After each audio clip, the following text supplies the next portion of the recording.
hours, quick trip to the marsh, and did capture a few things. Also went to another local little pond on Friday afternoon just to capture some frogs. I love frogs. Frogs have the greatest eyes.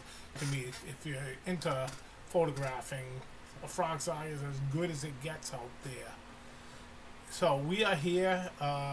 It's going to be Sunday morning. It's going to get really, really foggy. It was horrible fog, but wow, that fog left me with some unbelievable sightings, and you'll see Sunday's day was packed full with just stuff. So this is going to be the most lengthiest video I've done yet. We're still getting the office set up to really have a little more intimate area. Sorry for the back screen. I know it ain't the best, but we're working on that, working on a few other things. I'm working on some live video, not live video, but tape video from when I go into the marsh. My experiment this week didn't work out too well. The fog, the weather didn't really help me combine both photos in the marsh, and so we're just gonna work on that. Hopefully, I'll bring some great video, and really, for the next 6 to 8 weeks, it is gonna be spectacular. I mean, I know this place like the back of my hand. I sit in one area for well over 6, 7 hours, 8 hours sometimes. And what happens, sometimes my head's got to be on a swivel. Sometimes the action just happens all at once. Sometimes, it's slow. Sometimes I can take a nap.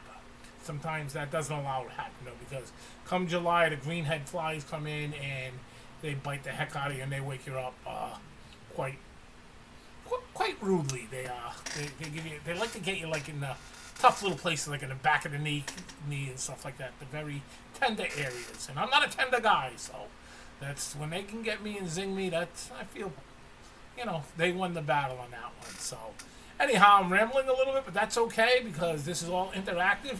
If you like what you see, please like it, subscribe, comments. I hope they get the comment button working right now, and this is just going to get better. I promise you it's just going to get better, and wait till you see what we got in store for you on this video.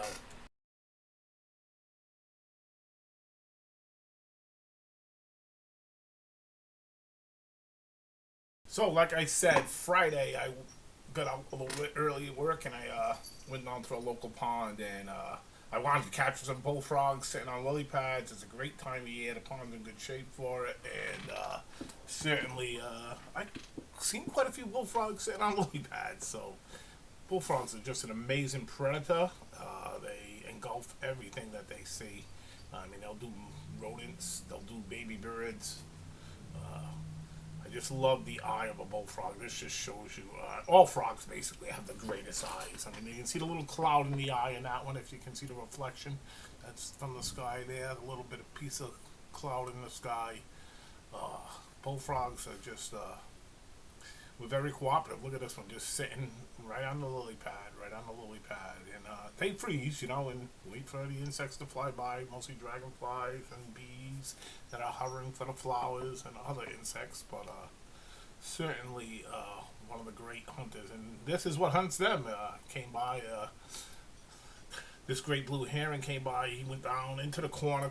Couldn't really see him hunting after that. I mean, I could have went and disturbed him in the hunting. He probably would have just flown away. So you just let nature be. Let it come to you when it wants to come to you, and reside with the fact that it's not always there. Then heading into my marsh on Saturday afternoon after the rain, got a nice young buck here. He's looking at me, saying hello. Always nice to see young bucks at this time of year. Actually, I've been seeing more young bucks at this time of year than regular. Now, as you can see, the grass in the field is just really, really starting to get to great height, the hay and stuff. And this beautiful female deer. I probably should have had my settings a little different. Maybe my F factor and get a little bit more. Flying overhead, barn swallow. Not happy with the Cooper hawk. Not happy with the Cooper hawk at all.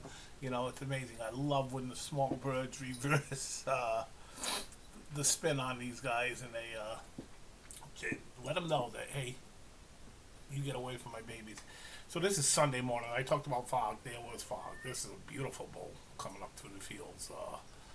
This is going to be a pretty animal come September, October, November.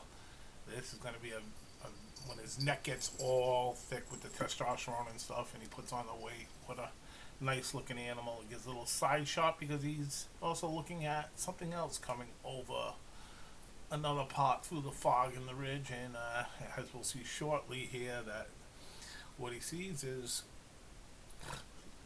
just somebody who maybe even a little bit wider antlers than him, but not as many points. So this is a very interesting antler set of racks on this one. This for sure. I really hope I run into this guy again. Though with bucks, it seems you run into them, and then here now is some of the problems of being in the fog, but this does show movement. This is a tree swallow hovering over the grass. With the very heavy fog and stuff, with your camera lens trying to pick up on, especially anybody that's ever tried to photograph tree swallows knows in flight that they quickly turn, twist, they move very fast, and my shutter speed was certainly just a little, certainly too low at this time. I mean, I was shooting with a 500mm lens, so I should have been, minimum for me is 1250. With these birds would be, in the 3000 range. And I'm somewhere around 600, I believe. At this one, I did not really pull the numbers off the file, but certainly just to get enough light. I'm very happy that I can even track with that type of fog. A little patch in between. There's you can see the little vine next to the logo here. That's the little Concord grapes, wild grapes, I guess. Yellow warbler, just nice color. And photographing in darker circumstances with some birds in the woods can come really good. As I walk up the plat, my first eastern marmot in a while, also known as a woodchuck, gopher, whistle pig, but not the badger. Do not call it a badger, folks. It's not a badger. I wish we had badgers around here, but it is not a badger. I hear that so often. Oh, I saw a badger. It's and still in the field just before the marsh, a beautiful goldfinch, American goldfinch. With you can see the wetness. I mean, I'm soaking wet right now. My boots are soaking wet to my socks, and usually I wear my muckers. I did not. I actually put my swim shoes on to when I get into the marsh. So get into the marsh. That's my girl. That's her nest.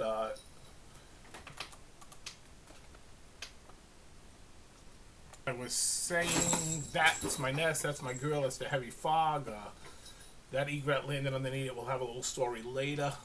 Here comes another egret coming flying in. I'm just sitting, now I've made it to my spot, and this is where the rest of these photos just about throughout this whole thing will occur. Okay, certainly sitting in one area, sitting down takes that bipedal approach away and allows animals to see you more, less threatening, for sure. The encounters I get sitting down, I think is the biggest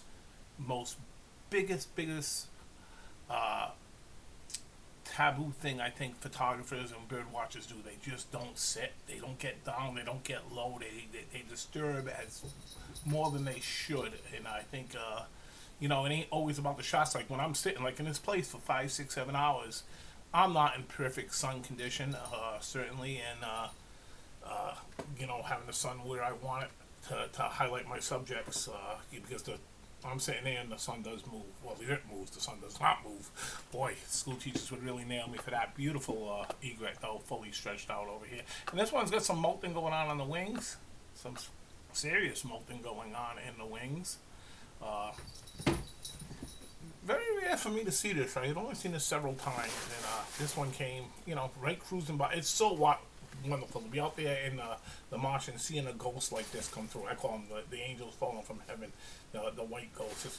These great egrets are probably one of my favorite birds, and we will be very much into them come August. We'll really be focused on it. Now, this is the egret that was underneath the osprey nest. She finally, after quite a period of time, gets up and says, "Hey, enough's enough. Get out from underneath my chicks," and she escorts it out of her way.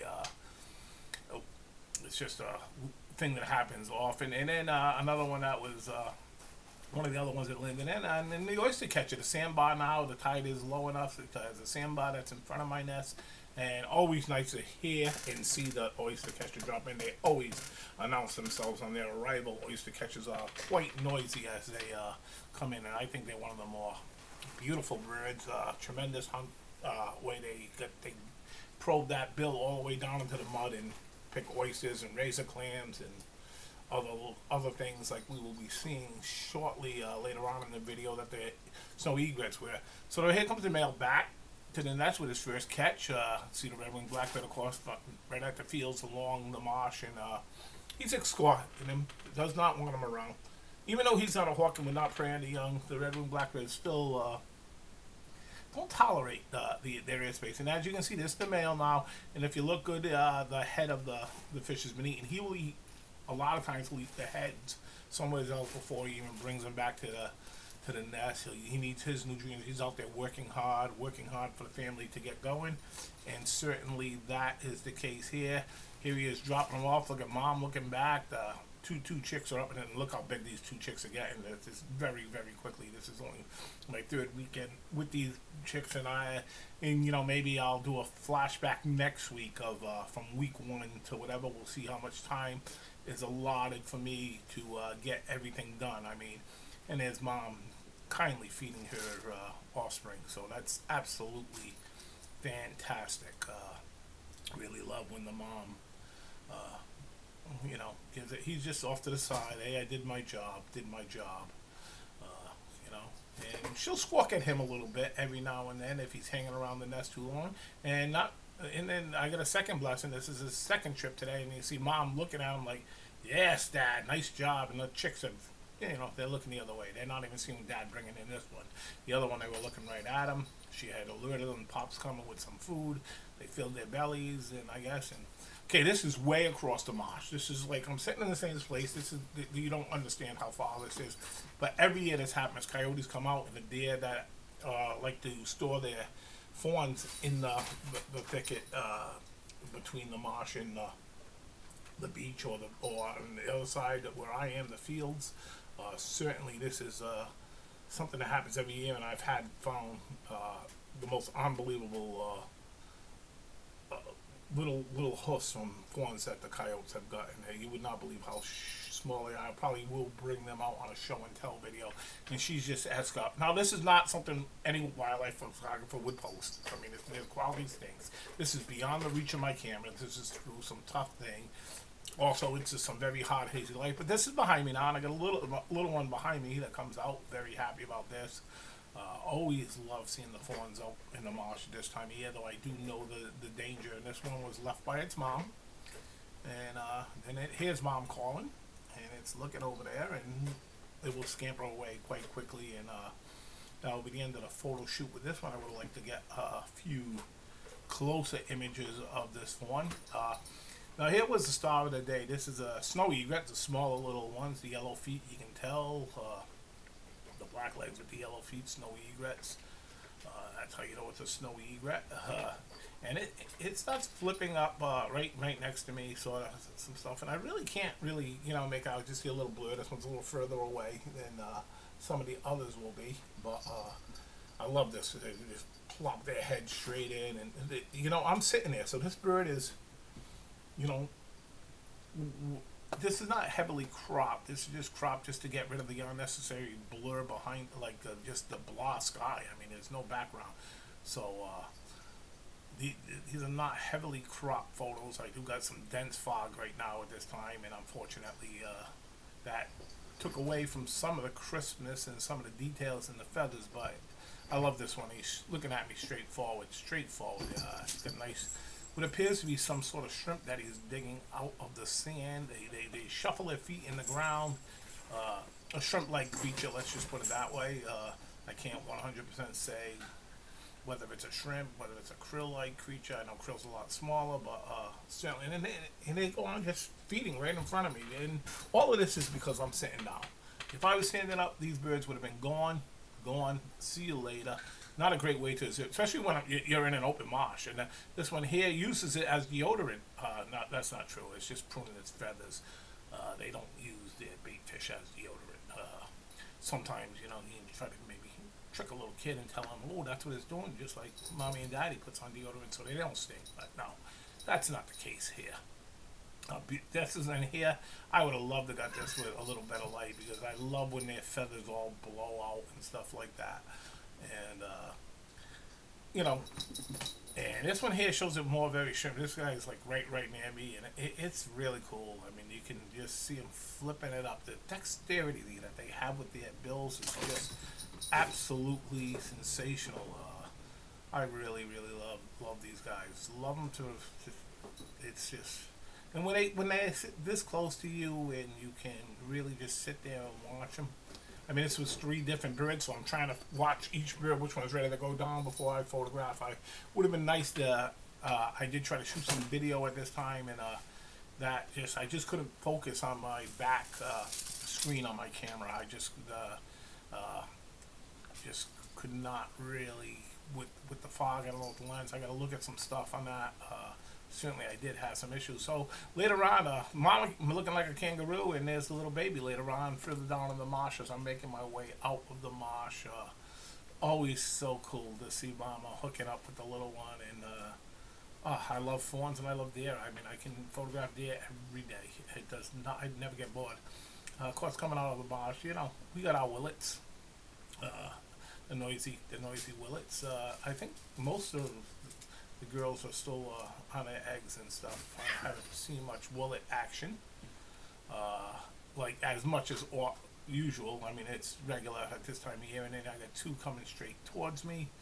It's always nice when they're just sitting there and they're coming straight at you. And conditions didn't make it that great where I could lock on as solid as I would have liked to have in these birds. 2 birds coming straight at you, it would be a really I make the way to feel, and this is the bobolink. Fantastic birds, and certainly one of the threatened species on this planet as far as around our area, so we need to protect as much land for these birds. They are ground nesters.